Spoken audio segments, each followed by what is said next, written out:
Well, thank you very much. So we are talking real estate, and we have a large group here of professionals in real estate who wants to hear, I guess, what we have to say. And I guess that we should start with, a question that probably interest to everyone here. And how is this crisis in your eyes, as a veteran of real estate industry and an individual who went through a lot? How is this different than other crises that we had in the past, in your eyes? How is this night different than all other nights? This night had a plague, which is 11th plague. The 10th plague everybody knew about, because somebody like myself, have been in business for 45 years, has seen it all, I thought. And I always was able to see when crisis is coming. This plague, this pandemic came from nowhere. We heard about it, but we heard about many other bugs around the world. SARS comes to mind, Ebola, MERS, and others. And this thing really completely blindsided me. So I must tell you that I was completely ill prepared to what had happened. And unlike the last Great Recession, the last Great Recession was focused just on a financial sector. And it was surrounding by the so-called toxic financial instruments. Once the governments threw money at it and they were slow in reacting, I wish I had done it earlier, would have prevented that terrible recession. Once they got around to spending $700 to $800 billion, and the public got its feet from under it, and the market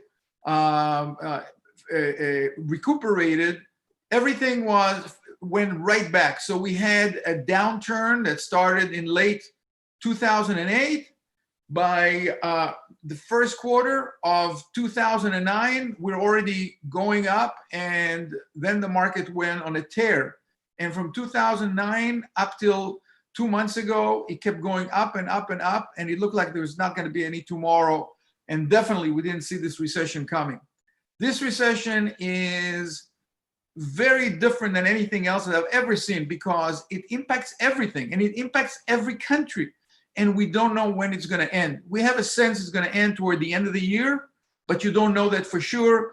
I think by all indication, by the beginning of next year, it's going to be behind us in terms of having the answer vis-a-vis medicine or some sort of inoculation.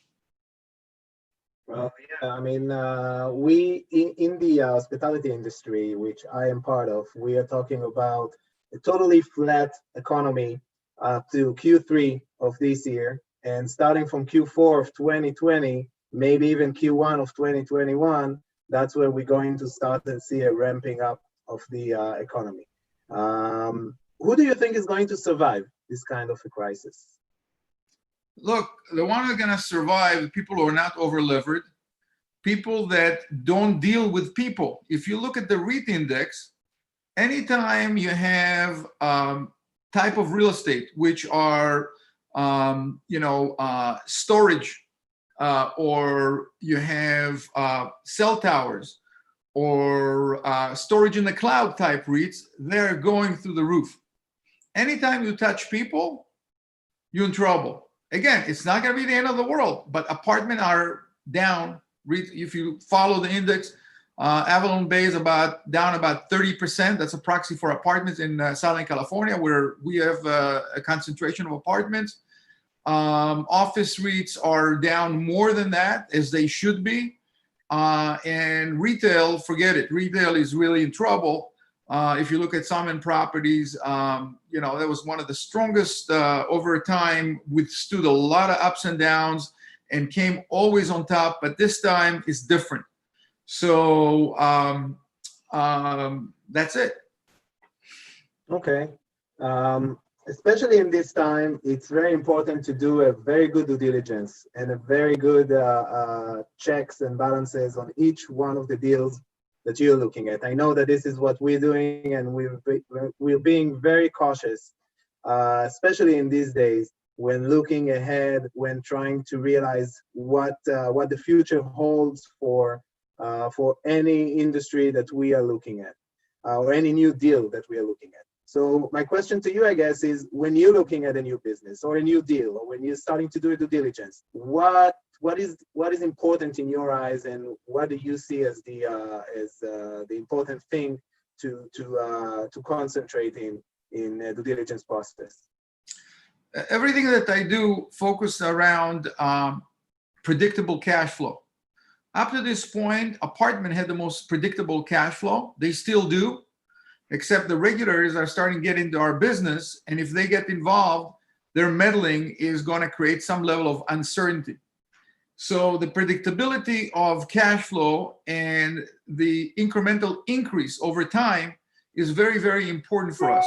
So when we do due diligence, that's where we focus. So obviously, as I just mentioned beforehand, the sectors which are retail, unless they're very, very heavily discounted, are not going to draw our attention. And on the other hand, if you are talking about the warehouses, well, warehouses will be prepared to do less due diligence, and we know that momentum is on our side. The question is, when momentum is on your side, are you overpaying for that? And the question is, and normally that's how I used to do my business, and today I probably do the same, but I lost some of my mojo, I must admit. You sometimes look at the sector that got beaten up the most, and if you can find a way to take an empty shopping center and adapt it to something else, then that is a key, adaptability. So the people who will survive, people will buy on the cheap and will be able to adapt to a new reality. So you need liquidity, you need adaptability, you need to have vision, and I must say, Corona taught me you need a little bit of luck also. That's for sure. By the way, if anyone have any questions to Naty, feel welcome to write on the chat, and we'll try to answer everyone's questions. You're doing business in 20 countries, or in 20 different countries. When we spoke before, you told me. What differences do you see between various countries, between various states, and call it the government interfacing or interfering in the business in some states or in some countries other than others where they are not? You know, there is a saying in Hebrew, Kol ha'olam ira achat. The whole world is one city. And today the world is really connected. So we do business, it's true, in 20 different countries, but we do mostly infrastructure business in certain sections in Africa and South America, for instance.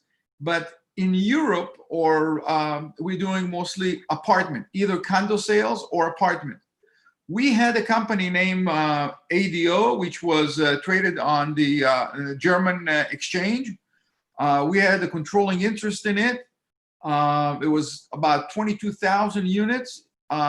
We luckily sold ADO. As I said, luck plays a role, and I never believed in luck until now. But luck played a role, and we sold ADO in December at the same time that Berlin announced all of a sudden they're going to have rent control, and they're not going to allow people to raise rent like they have over the last 10 years. It made so many people so wealthy in Germany by renting apartments. And that, kamuvan, that's for sure, stopped the growth of that company, and we're very lucky to have gotten out of it. But the same rent control that was passed in Berlin, the same sort of a rent control, very restrictive vacancy decontrol, also passed at about the same time frame in New York. In New York, they decided that even when an apartment is vacant and you're getting a new tenant, correct me if I'm wrong, because I'm not from back east, you cannot increase the rent. People that bought it, and more importantly, people who lend money against these projects, and a lot of Israeli companies, our financial investment core in Israel, were investing money in financing this type projects, and a lot of them got caught and now they're worried whether it will ever get paid on their so-called bond, or it's akin to mez piece. So in Los Angeles, I talked about it before and I mentioned it just now, same thing is happening. Regulation is coming at us, the home providers, at a rate that I've never seen. Every day there's new attempt to regulate the apartments. In fact, the assembly in California, in its great wisdom, said now, because there is an emergency situation declared, we have unchecked power, and what we're going to do is not only we're going to not let you increase your rent control units, we're going to bring the rent by 25%. Can you imagine? Most people make 10% return, and they want to reduce the rent by 25%.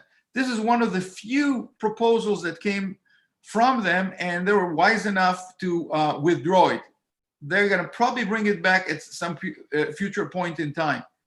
Now, all these jurisdictions are doing something that is most likely not constitutional. You are allowed to, at time of emergency, do anything that you want, just about. You can even enter somebody's house if the government deems it necessary to fight the emergency. But guess what? You have to return that house or apartment to its occupant. You can take, but there is no such thing in the Constitution of the United States of taking without just compensation. So that part of the Constitution is somehow taking a back seat.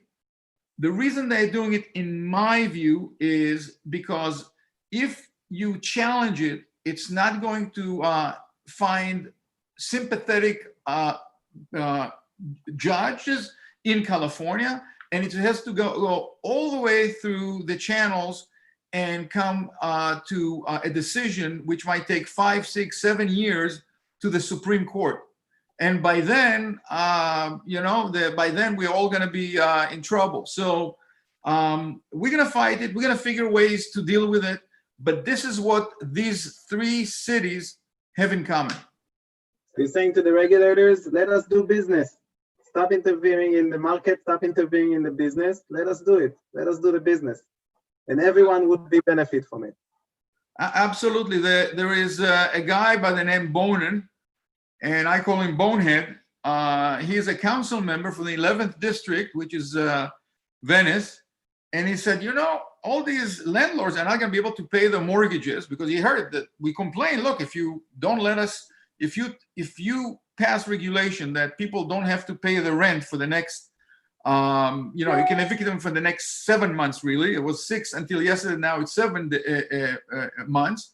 And they don't have to pay the rent for additional 1 year, which is the regulation in place right now.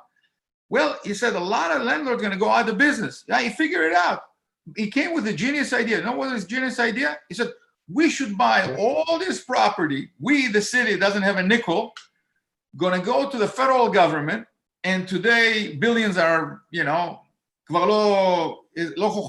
now billions are out of vogue. Today, it's trillions. And we're going to ask for $1 trillion from the federal government. They're going to give us the money. We're going to buy the property, hotels and apartments. And you know what we're going to do? We're going to solve the homeless problem that you, the landlord, created because homes are too expensive. And we're going to give your apartments to the homeless. And that's how we solve the problem. And he was very proud of himself. That's what we're dealing with. Very interesting. So you were saying about the government. You're doing business with the governments. You said that you guys are investing in infrastructures. Why won't you give a little bit of a brief, because we are very short in time, because there was a question that came to my personal chat. What do you think about the BOT business, and how do you see the future of that, the buy, operate, transfer business? Yeah, the BOT is a concept that is ubiquitous in Israel. It's common in Europe, and it's uncommon in the United States, and that, get ready for it. If you're looking for predictable cash flow, this is going to be a very predictable cash flow. What it is let's say in Houston right now we have a project. It's the 288. They don't call it freeway there, but that's the highway there. And traffic is so clogged up in the morning, it takes hours to negotiate 10-mile section. So we put a bid and won it, and we created a consortium. That was several years ago. Before I bought the company, I cannot take credit for that. And at the cost of about $1 billion, we're adding lanes. And the lanes belong to us in Israel.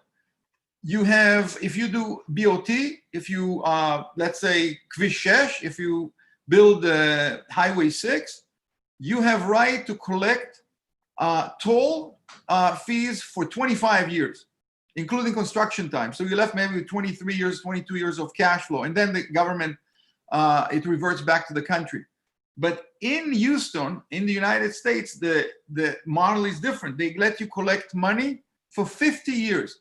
So if you have 100,000 cars passing through the 288 and 30% of them go into use the lane, and they each pay $10 plus inflation adjustment, it adds up to quite a bit of money. So this project can become very, very lucrative. And I think their cash flow is going to be long lasting. I like that today more than apartments. So that is where my personal focus is, where the company's focus is.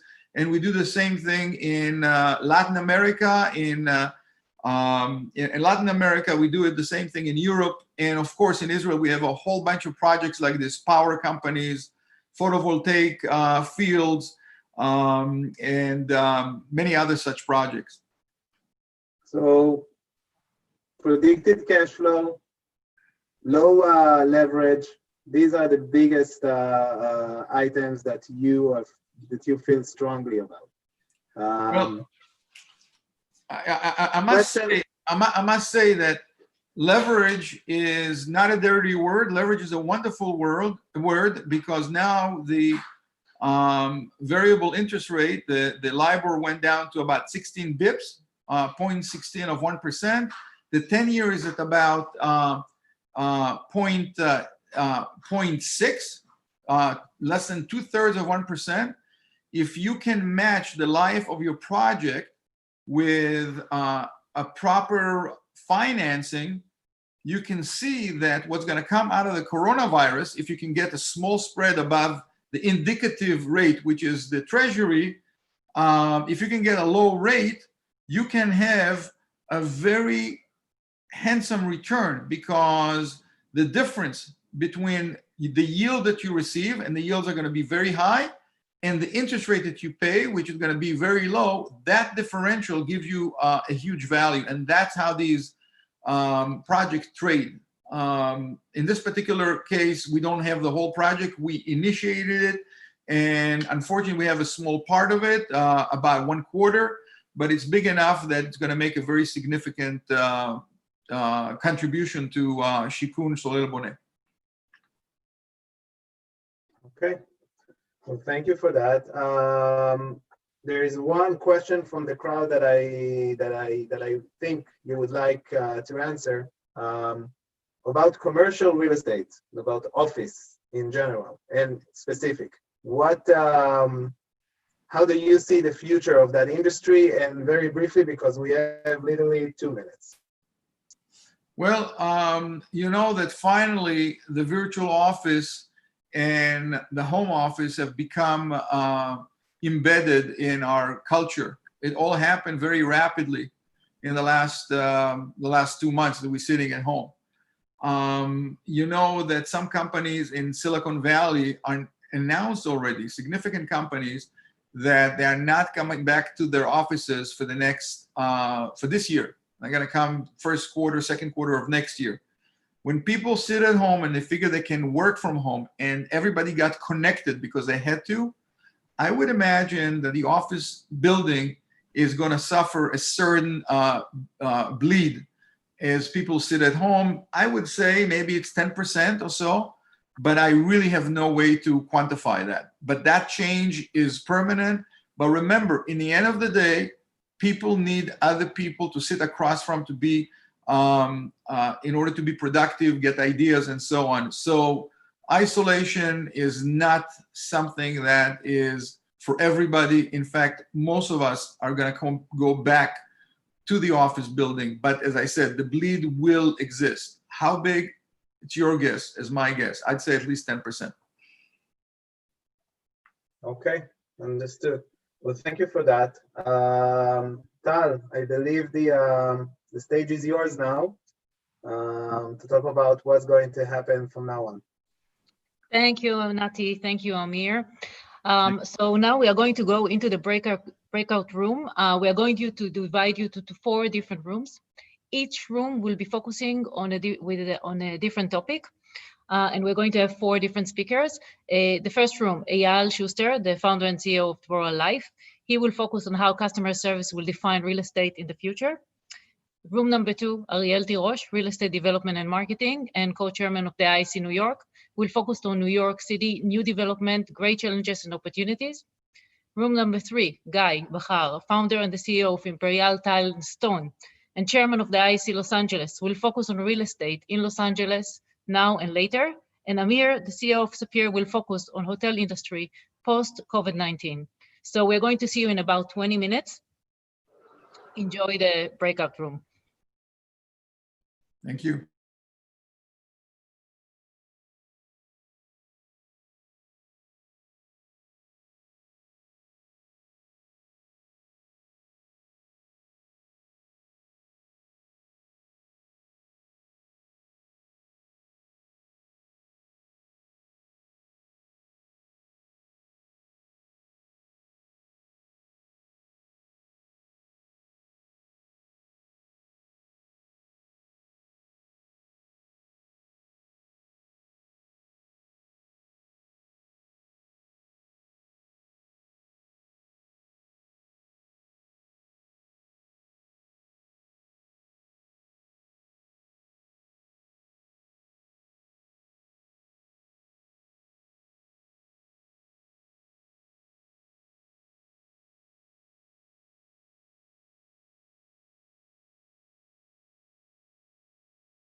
Hi, and we are back here.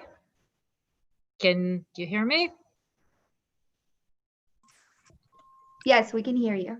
Okay, thank you everyone. Welcome back to the room. So we would love to hear a brief summary from each room. I'm going to give you only 2 minutes to talk about it. So Guy, can we start with you?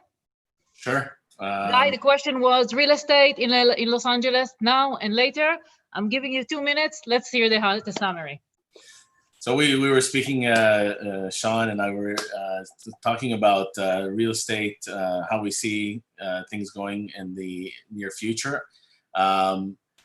You know, trying to be positive as long as banks keep lending and as long as the government, you know, with all the assistance the government has helped out with, I think that we will have, and we brought up that definitely we need a vaccine so there's no second wave. We see a positive outcome towards the end of the year. Not there will be an impact, but it won't be as bad as a lot of people thought. And that's basically it, not in a nutshell. Thank you, Guy. And Eyal, we would love to hear from you. The question was New York City, new development, great challenges and opportunities. All right, I'm putting the timer on because we went a little over in our room, and yeah.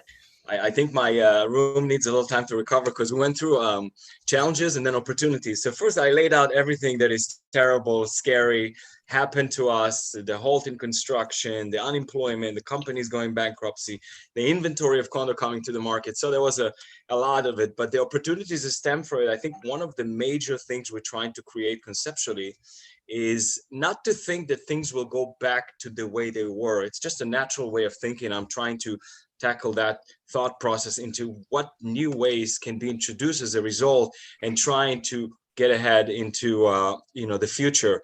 We talked about some of the inventory issue, the charm of Brooklyn, the way the developers will have to change the way they do business in some way.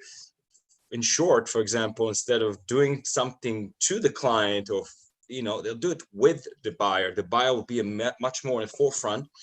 And then the last thing, we outline a list of new design features that will be introduced in buildings, and that include an array of touchless technology and special wave of technology to kill bacteria.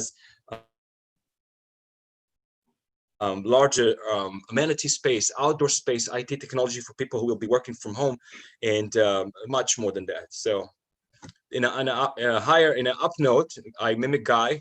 As soon as we have a vaccine or at least testing capability that is prevalent, we'll be able to bounce much faster. Thank you, Eyal. And that connects us directly to Eyal's room. That's Eyal, can you summarize your room as well? It was related to what you just mentioned, Eyal.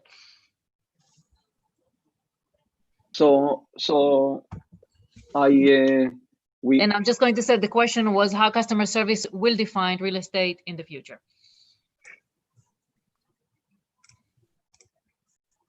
So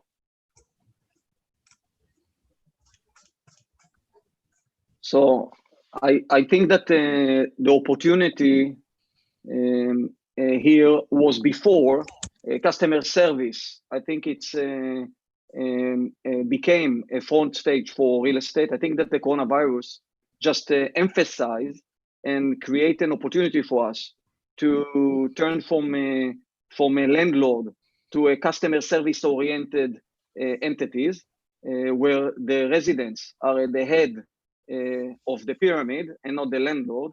This is one of the opportunities that we see that is coming as a result of that coronavirus. Every case, every resident became a whole world. We used to treat them as a group. We didn't distinguish between them. This is a time where each and every one of them is a different person. And I think that this is one of the time where you can get a lifetime customer. It's an opportunity for lifetime customers if you do the right thing and if you pay attention to the details. And get away from what you have known real estate is all about, looking at different perspective. I think that's the time to do it. I thought that it's always the time to do. But now it's, I think, necessity in order to continue and do what you guys love to do, which is real estate. Customer service is, I think, the most important thing that the real estate industry, multifamily residential, need to focus on. Thank you. And Amir, your room was discussing on hotel industry post COVID-19. We would love to hear from you. Unfortunately, there was no much of discussion because I took all of the time by talking. You know me, I like to talk, Tal. I will say in brief, there was a huge decrease in occupancy year over year, starting from March, April, and May. As Eyal, I started with the black, with what's the worst, and then from there, I took it forward to I took Eyal's opinion on things won't be the same and how things are going to change in the hotel industry. I took 5 pillars, basically: the technology, the food and beverage, the cleaning, the sales and marketing, and the experience. In the technology side, there would be a keyless entry. People will just go with their smartphone and basically utilize everything that they need to do in the hotel with their smartphone. The technology is there already and is now being just pushed much forward. The second is the food and beverage industry. What's going to happen? The in-room dining is going to become a standard. There would be smartphone menus and so on. No more the regular menus that we were used to in the hotel room. Cleaning, disinfecting and cleaning and electrostatic cleaning are going to be the new standard of hotels. It's going to take time. It's going to take money. Hotel owners will need to invest in it, and that will become the new standard. In sales and marketing, the hotels are going to focus on the cleaning process and on the safety of the environment, other than the lifestyle and the things that we were used to see in hotel commercials. And on the experience, the amenities are going to be completely different. It's going to practice social distancing. We're going to see a different hotels than what we used to see, and it's there. The hotels are already performing it. I gave one example of Las Vegas hotel that I received an email from, a promotion email. Most of the email was about the health and safety, and not on pool parties, not on chips, not on slots. Thank you, Amir. I appreciate it. Thank you, and I hope you need to keep us positive, guys. Yes. So thank you for great discussions. Now we're going to go. I'm going to welcome Eyal Tirosh for the next discussion, and we'll meet again after. Okay. Hi, everybody. Good afternoon. I'm happy to see familiar faces from IEC and, of course, Paris Center for Peace. I want to say that the IEC for us is like a family. It's a great organization. For those of you who are not involved, just come and learn about what we do and how we do it. It's very close to home. Today, we are joined by 2 friends of Israel. They are significant forces in the national real estate industry, Shawn Evenhaim and Laurent Morali, who will shed some light into the current state of the real estate market in their respective areas and the nations. And maybe we'll be able to get an idea about what's coming next to the industry. We'd like the conversation to be engaged, so bring up your questions whenever they come up. Just type them in the chat below and just tell us where you're from and your name, so we'll kind of have an eye on that. Let me start with Shawn Evenhaim. Shawn, you're a self-made guy, founder of and CEO of Los Angeles-based California Home Builders. You have developed over 2 million square feet of various residential product. You're a mayoral appointee to its Development Reform Advisory Committee and the current committee, which I'm sure you can tell us about. You're very active in Israel and Jewish causes, and you're the former chairman of the IEC. I think you were the first national chairman, if I'm not mistaken, and I joined when you were there. Tell me 2 or 3 things you're most proud about in your career. You know, my career in the last few years was more IEC and birthright and other things, but you know, going to the real business, when you know some of my employees making fun of me that sometimes when I spend time in the office that it's my hobby. But I mean, the thing that I'm proud of is, and I share it with my employees, one is that we are a team and it's never about one person, and second is the impact that we make on people's lives. To me, it's not just a business, it's not just numbers. It's every one of us that develop real estate in any place in the world, making an impact on that community. And for me, it was never about putting a project somewhere and moving on and just that's it. It was how can we really engage and make the community better, and that's why I'm involved in so much out of the business in community, and it's something that we offer all our employees is we offer them days off if they want to do stuff in community in whatever community they choose to. So it's really I'm proud of. To me, real estate and especially development, it's like art. You know, you take time. Eventually, it's out there. You get to look at it for probably hundreds of years, and it's something that you need to be proud to put your name on. I want my grandkids and my grandkids to drive by my projects and one day say, you know, hey, my grandfather built these projects, and I don't want them to be ashamed of what I've done. I want them to be proud, and I want them to love what I've done, and I want the community to love what we're doing. So that's what I'm proud of. A great approach for the long run, for many years to come. Laurent, I'm going to hijack the screen. You have to excuse me, everybody. I'm going to play you a little interesting clip if you can hear. Oh, come on.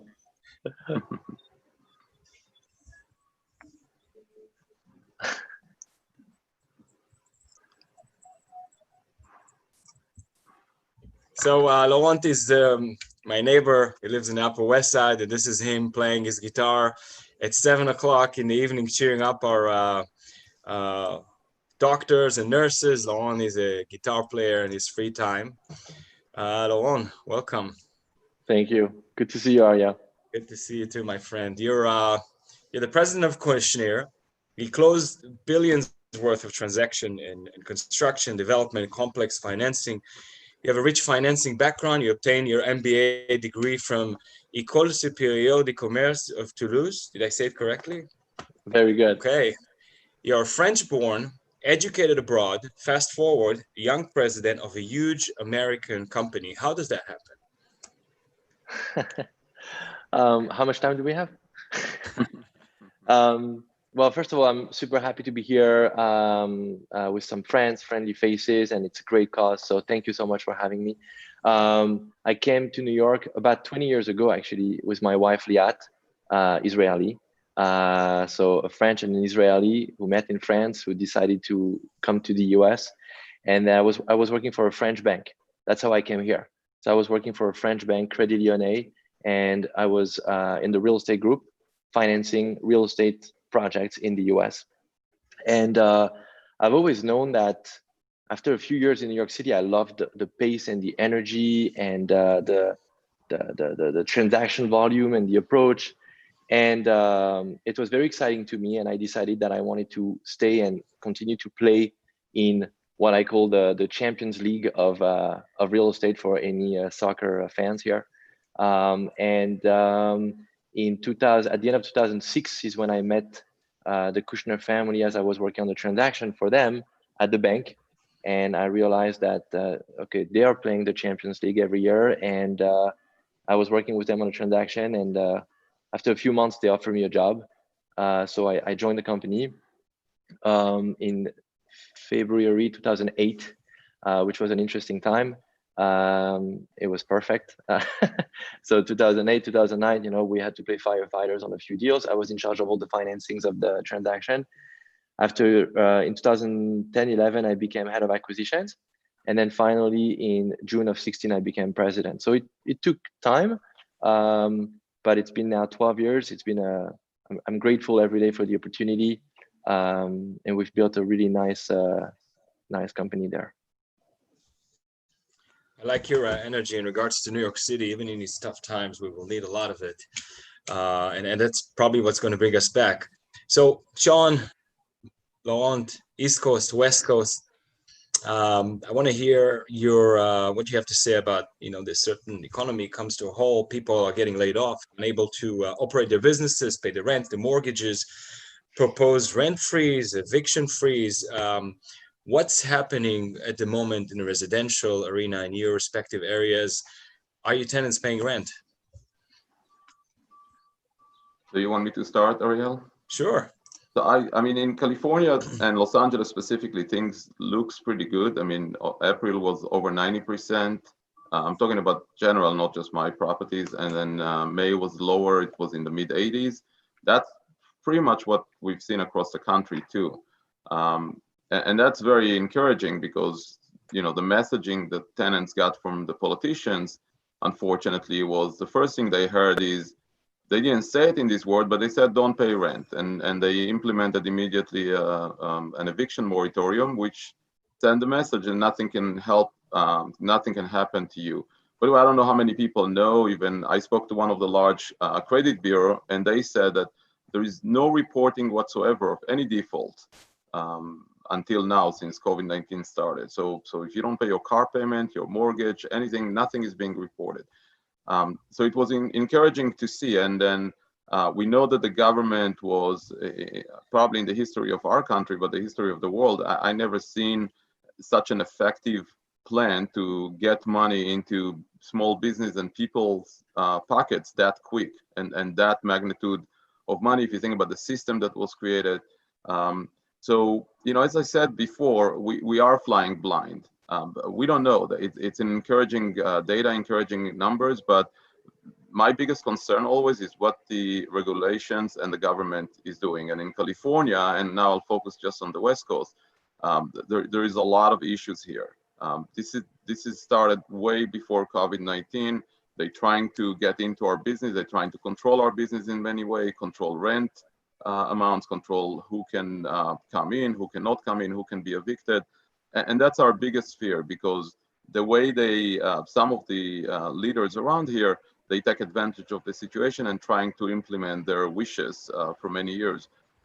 You know, one of the things that they implemented here immediately was obviously the eviction moratorium, which I don't think there is any landlord out there that thought to evict anyone during this period. And that's what we told the leadership.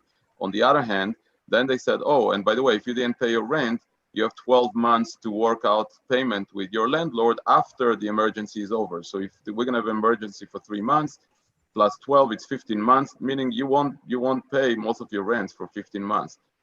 That's just a bad idea. And they left it wide to anyone. So you could be a billionaire that live in Beverly Hills and you don't have to pay your rent. So they didn't implement really a good system of how to control it. And so my biggest fear sitting today and thinking about where we're heading is the regulation. In California, again, we have the initiative process. So coming November, we have 2 major initiatives here on the ballot, which are very dangerous. One of them failed 2 years ago and they reintroduced it, which is rent control.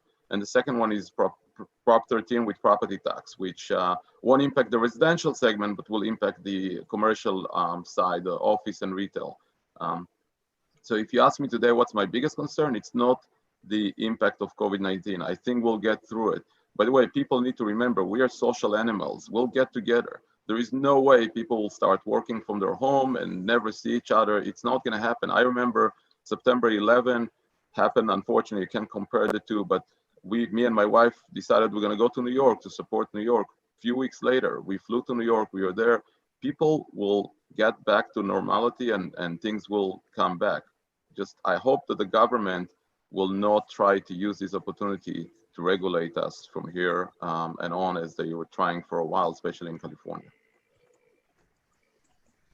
Well, we're definitely seeing it in New York. The similarities are scary, and I'm sure Laurent will touch it. Laurent?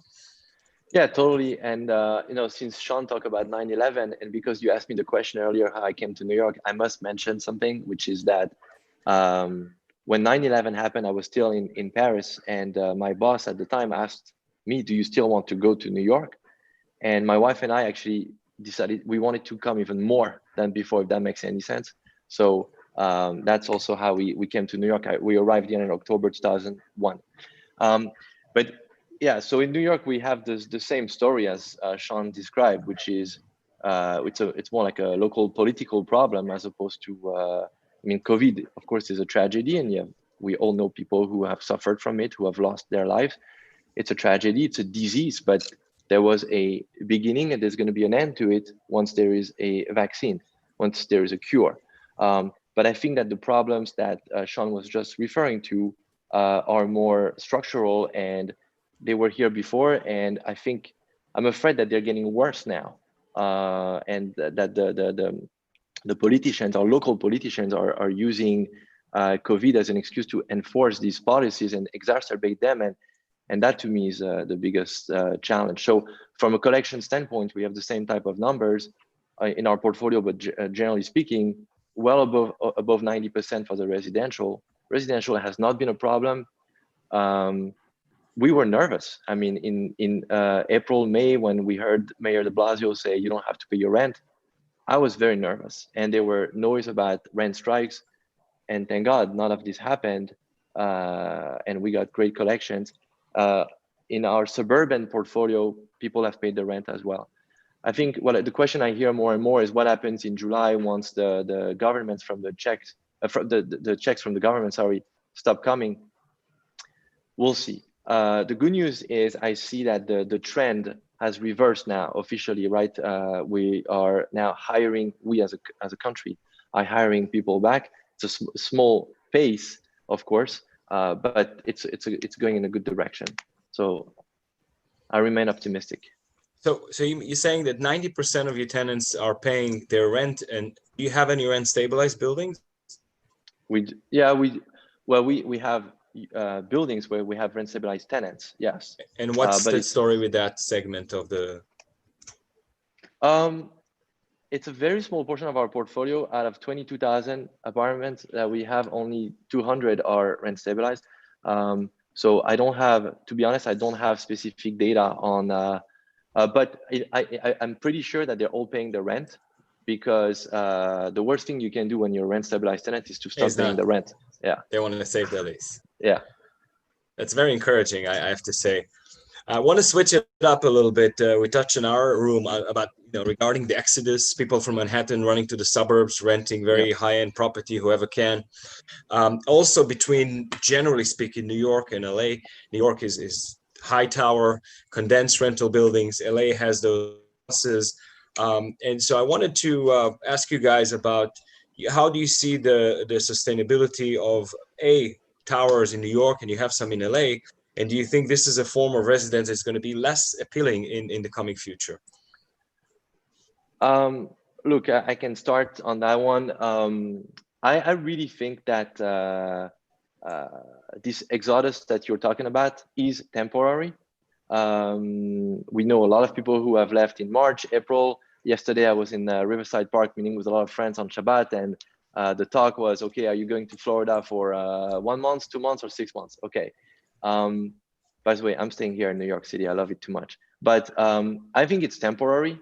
It's, I think that, remember one thing, right? Everything that's happening right now, what people are saying, I'm comfortable working from Zoom, I'm comfortable working from home. They do it by necessity. They don't do it by choice. Okay. It's not like in March, we told everyone, hey, we give you the choice. You can either work from home or you can work from the office, and everybody decided to work from home. It didn't work like that. It was one morning we were told you can't come back to the office, and that was it. So then we adjusted to it, and it's great. We all did a good job adjusting to this. But I do believe that the minute that there's a cure, there's a vaccine, you're going to see people go back to the office. Of course, you're going to have those who say, I'm going to work from home. I'll do it 1 day a week. And it's fine. I'm okay with that. I mean, when I say I'm okay, it's not that I judge them. I just say that I do believe that the vast majority of people who work in office, in an office environment, will come back to the office, because we need the human interaction. We need to bump ideas of each other. You need to go talk to your boss from time to time. You need all of these interactions that you miss in a Zoom. Zoom is very nice. It's convenient, but again, it's a necessity. If this conference could be held in person, it would be held in person. And we're doing it by Zoom as a necessity, and it's going fantastically well. It's great, but I think we all enjoy being with each other. I totally agree. I'll be the first to go back to the office. Shawn, do you see exodus from your part of LA and generally in California? I see all the New Yorkers coming to LA. First, I completely agree with Laura. We didn't have any exodus from here because we are very spread. If you think about the numbers, we probably had 10% of what you guys had across the state, as far as the issue. So I don't think that's going to be an issue at all. I think that in the short term, yeah, people will be more looking into maybe a single family home, which that's the main housing in LA. And the reason is, you know, if you have issues like that, you have a backyard, it's different than being locked in an apartment. But on the other hand, people keep forgetting. People go back to their life. If you think about earthquakes, okay, when earthquakes hit LA, people didn't want to live in buildings because it's so scary to be in a building in an earthquake. And then they, you know, a year later, 2 years later, they came back to buildings. And, you know, we don't have a lot of residential high rises in LA. As a matter of fact, I'm moving into a residential high rise this summer from a home, and I didn't even think twice about that because of COVID-19. So what you want? I mean, are you concerned about touching the elevator button? I know there was a session that earlier talked about that. I mean, come on, give me a break. I mean, this is, you're going to touch many things in your life. There is no way we're not going to touch things. And I think we'll be fine. I think this is not an issue. The main issue will be, again, how much the government will get involved in all that. I mean, if they let the business world figure it out, we'll figure it out. If they, I mean, even if you think now back to office, you know, I've seen some of the requirement that you have when you go back to the office. It's like small guys cannot do it. Small business cannot have all these safety program and procedures and expenses compared to big companies. So we need to let the business world figure those things out, and we need to be safe and smart. But like Laura said, as soon as we have, you know, the medical solution is the most important solution at this point. And as soon as we have the solution, everything will come back, I think, much quicker than some people think. Okay, we can use all the optimism. We touched office, we touched other things, but I want to talk about office and retail. Look, we had a discussion with managers of the company last Friday, and many said that it will reduce the amount of office space. I'm in the real estate brokerage business, so they said they're going to reduce the amount of offices because they see people doing much better remotely. And I think a lot of businesses will try to cut back on expenses in the coming future. Do you see this segment of the market shrinking for the long term, the office segment? I'll let Leroy answer, but I'll just do a very short because I don't own a lot of office. But this is something that started way before COVID-19. Companies starting to change the way their office looks even. Companies starting redesigning offices to the WeWork style. So you could fit in a 50,000 square feet office space much more and many more people that you could fit before. So I think that's a trend that started. You know, I think the market will adjust to it because all what we're going to need is not build as many office buildings and probably convert some of them to residential. As far as the people, you know, leaving the office and working remotely, yeah, it's going to happen in some segments of some industries, but it won't happen all over. Again, people need to see people. Companies need to have people in their offices. There may be some remote working, but I don't think it's going to be as big. And as far as the co-working, by the way, model, I never believed in the WeWork model. I just, all what they are is a management company, if you think about it. And yes, I think it's a great concept, but I think it's a concept that people that own office buildings should run. And I'm not sure there is a lot of room for one company with that value that they put on it to have, while all what they do is managing office buildings and office spaces, really. So, but I'm sure Leroy will have much more experience because he owns much more office buildings than me. Yeah, I mean, I think that I hate to say this because I know everybody's expecting such a dramatic change. I'm sorry to say, I don't think there's going to be a dramatic change. I really don't think so. I think people are expecting, you know, you hear every day in the media, it's never going to be as before. Okay, I agree that for the time being, until there is a vaccine and a cure, you're going to have to live your life with social distancing. So therefore, it's not going to be as before. I think we all understand that.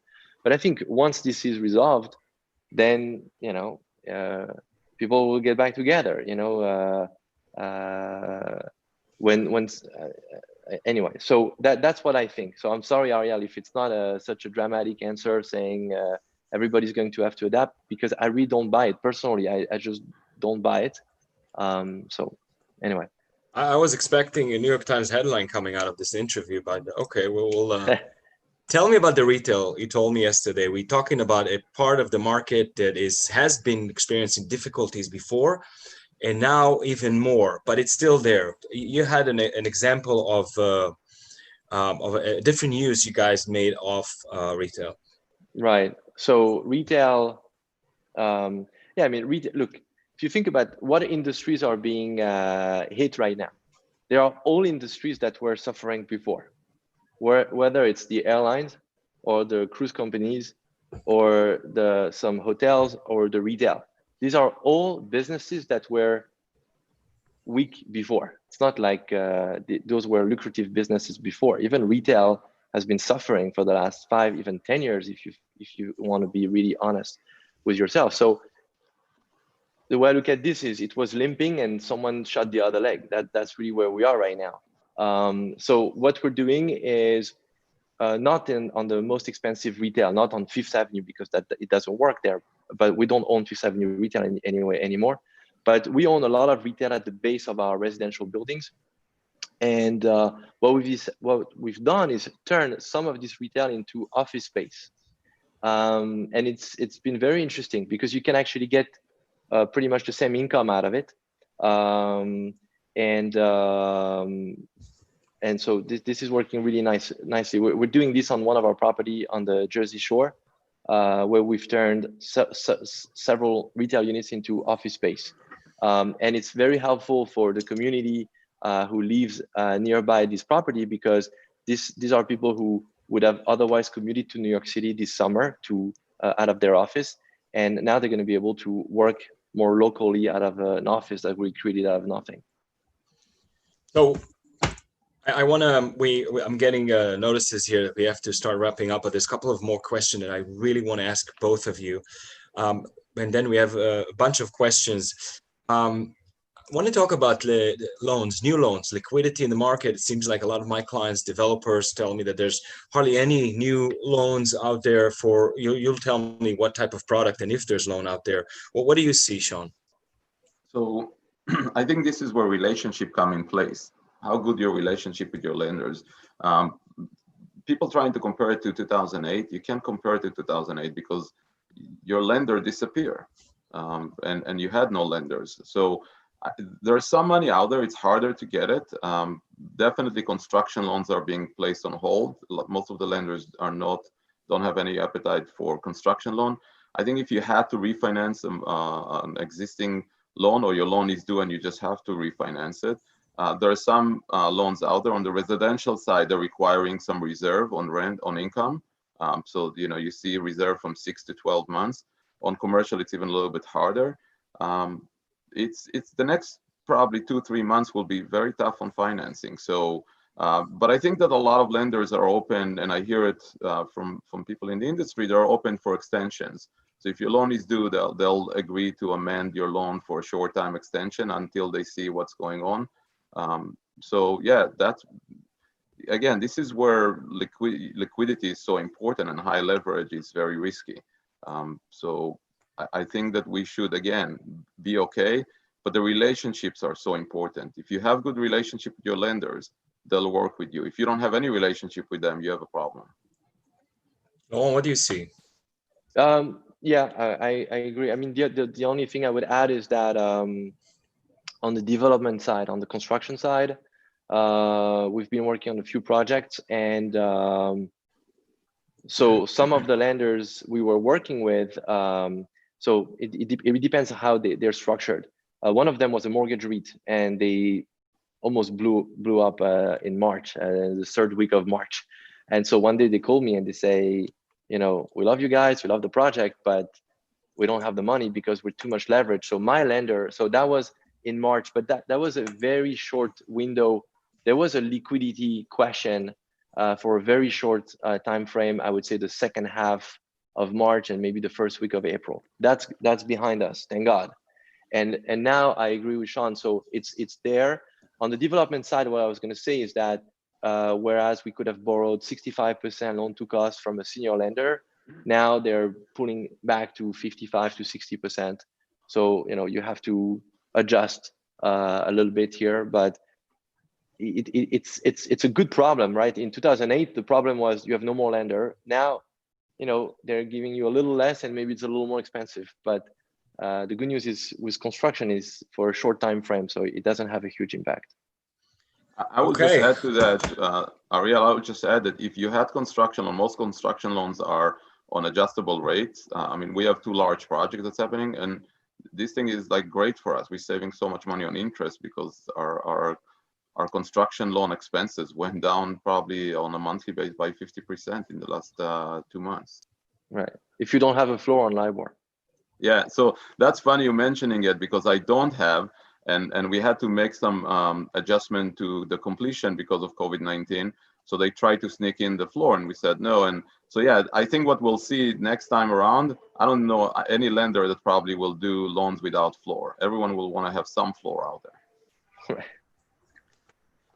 Yeah, I think we've seen it also in the residential arena where Wells Fargo at some point stopped reducing their rates, even though the actual rates were much lower and the spread was growing. Just they had too much volume of refinancing. So, but it's, as you said, it's a good problem to have when there are lenders and the rates are very attractive, commercial and residential. I want to close up this panel with asking you guys, Shawn, Laurent. Shawn, you're advisor to the Los Angeles mayor. Laurent, your former president, is an advisor to the president. If you had the ear of the nation's and local policy makers, what would you recommend as a productive path to successful recovery? And how, I'm going to throw in as well, how do you see us coming out of this crisis? What's the silver line, if you can find any?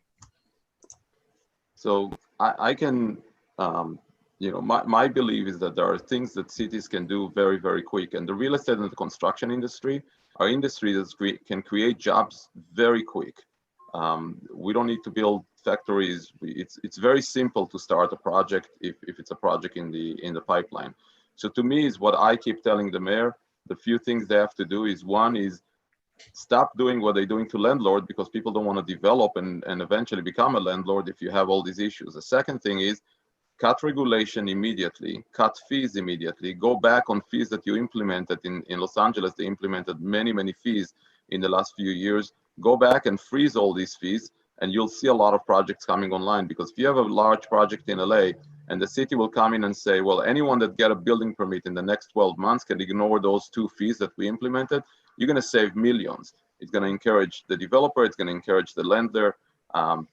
That's what I keep telling them, and cut regulation, cut fees. You'll see the market coming back. And by the way, the LA announced today, which I knew a few days ago, but LA announced today that the mayor issue an order, for example, which is a great idea for restaurants. They can hold their sitting in the parking lot, on the sidewalks, on city streets.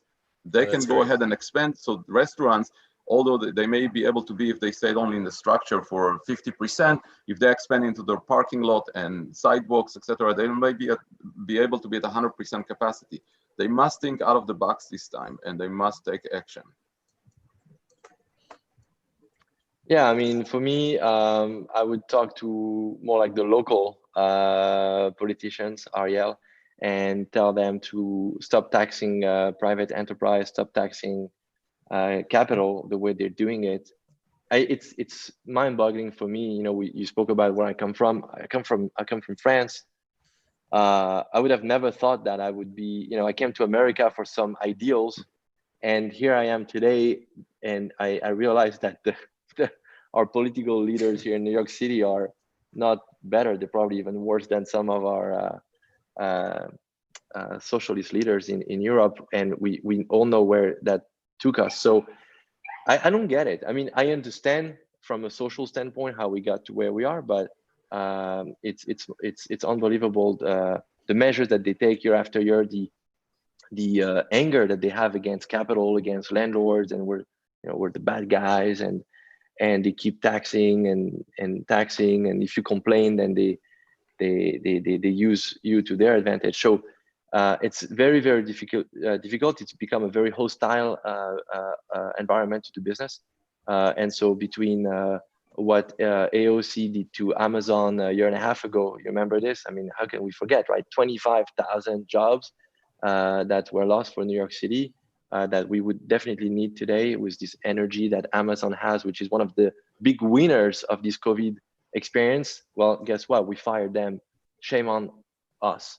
I say us because, you know, these are our elected officials. But so my message to them is open your eyes, read history books, and you'll understand that the solutions you're proposing are very, you know, short-term and biased and really don't get us anywhere good. Well, thank you for that message. And then we would definitely want to be optimistic when we are looking for the future. I mean, how can we not? In our business, I think we have to be optimists. We have a lot of questions here. I want to thank, who is that here in the panel? Eyal Tropin. It says we have a friend in the lending industry. We have two questions here that are similar. We have a lady who has owned a place in Brazil and a gentleman who's from Argentina, which is great to see people from all over the world. And they're asking, what is the best investment opportunity for small investors, good return on investment when we talk about the United States, in your opinion? I will say at this point, I would just sit on the fence. I mean, we don't know where we're heading, so there is no reason to rush. By the way, nothing. It's not going to be like a stock market that everything will go up suddenly quick. So I would wait. But honestly, my experience is in recessions, not just in the last recession, in recessions in generally, land in places that you can either they're entitled land is probably the greatest investments during these periods because they don't cost a lot of money to maintain and they go up in value, especially if they're vested and entitled in major cities. I can tell you any land deal that I've done during the last recession made me more money than any other real estate that I own. Laurent, do you want to contribute to that? No, I was happy Shawn took that question. But no, the only thing I would add is if I had to give one asset class within real estate, I've been thinking a lot about this, as you can imagine, the last couple of weeks. And I've been talking to a lot of our partners around the globe, and it's very interesting what's happening. So you have people whose job is to allocate money, right? So you have those big fund allocators, and they have to invest X billion dollars per year in real estate. And if you think about it, they don't want to touch retail unless it's dirt cheap, but it's not dirt cheap yet. And plus, who knows what dirt cheap is for retail? Hotel, you know, it's too early to touch hotels. Office, we're not really sure. So that leaves us with, you know, industrial and multifamily. I'm not talking about urban like New York City, LA. I'm talking about suburban. And I actually think that if I had a gun to my head and I had to put money right now in one or two asset classes in real estate, these would be those two asset classes, because I think that that's where you're going to see a big influx of money. You have cash flow. It's an asset class you can still finance extremely efficiently. Multifamily with the agencies where you can get 10-year money at 3% or slightly under 3%. So that's really attractive to me. And I think that the 10-year treasury being where it is at about 0.6, 0.67, the spreads, you know, blew up in March, April, but then they're going to start compressing. And I think the rates are going to stay low for a while, which means that I wouldn't be surprised if cap rates compressed a little bit on multifamily. That's my bet. So multifamily and industrial. Yeah. Okay, great. Well, I want to thank you both very much for joining this very educating fire chat. We have to give back the panel to the moderator. So Tal, take it away.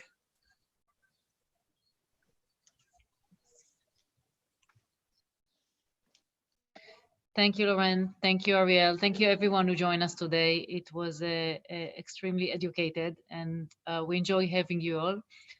Thank you, and hope to see you soon in person and not on the Zoom.